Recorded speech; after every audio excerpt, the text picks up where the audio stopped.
अस्सलाम वालेकुम स्टूडेंट्स, आज का टॉपिक है apoptosis. Apoptosis and necrosis are two phenomena of cell death. Basically इसमें सेल डेथ होगी, किस तरह से होगी वो देखते हैं। Apoptosis is one of the main type of programmed cell death, यानी इसमें डिसाइडेड है सेल डेथ कि सेल में किस वक्त डेड होना है, ये चीज़ प्रोग्राम्ड है। ड्यूरिंग एपोप्टोसिस सेल श्रिंक, सबसे पहले सेल जो है वो श्रिंक करेगा। जैसे अगर ये सेल है तो ये सबसे पहले क्या करेगा, श्रिंक करेगा, सिकुड़ जाएगा, श्रिंक होगा और become rounded due to breakdown of cytoskeleton by enzymes. Enzyme जो हैं वो एक्ट कर रहे हैं, उसकी वजह से ये क्या होगा, अपने आप को तोड़ देगा, राउंड हो जाएगा।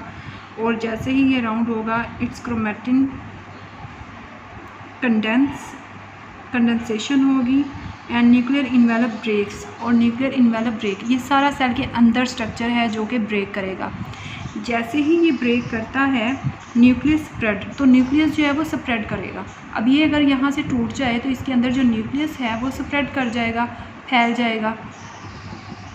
ये अगर फैल जाता है तो क्या होगा, nucleus spread in the form of several chromatin bodies, और छोटी छोटी क्रोमेटिन बहुत ज़्यादा बॉडीज़ बन जाएंगी। और cell membrane makes irregular birds, irregular birds आपके पास यहाँ पर बहुत ज़्यादा आएंगे। और जैसे ही इरेगुलर बर्ड्स आएंगे इन्हें कहा जाएगा ब्लब्स, BLEBS।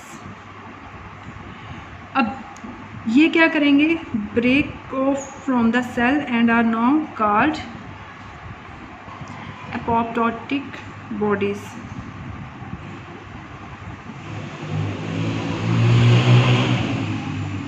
Apoptotic bodies. अब जैसे ही वो कहता है blebs break off from the cell, cell से ये उन्होंने ब्रेक करके यहाँ पर बर्ड्स बनाए, इसे ये कहा जाएगा, बल्ब्स कहा जाएगा।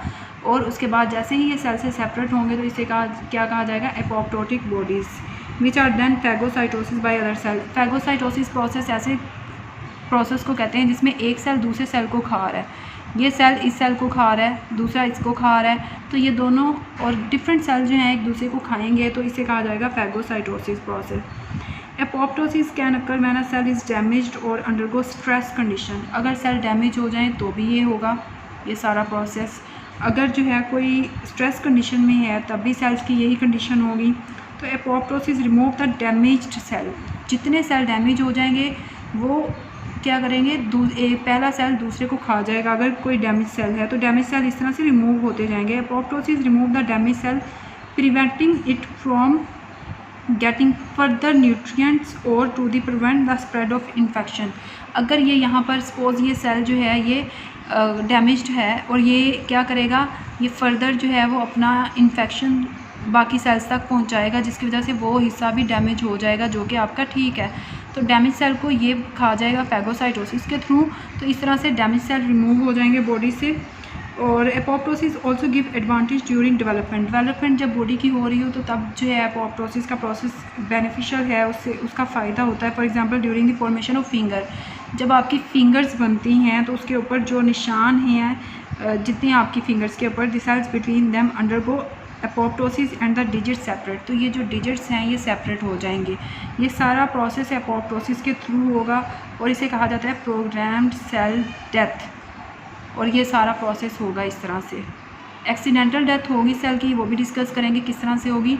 लेकिन अगर प्रोग्राम सेल डेथ है तो उसे एपोप्टोसिस का प्रोसेस कहेंगे। और सेल है उस श्रिंक होगा, राउंड होगा, और उसके बाद ये ब्रेक करेगा और जो है बर्ड्स बन जाएंगे। उसके बाद जैसे ही वो सेल से सेपरेट होंगे तो वो एपोप्टोटिक बॉडीज़ बन जाएंगी। तो ये आपके पास आया प्रोसेस एपोप्टोसिस का। नेक्स्ट इंशाल्लाह डिस्कस करेंगे necrosis. Thank you so much.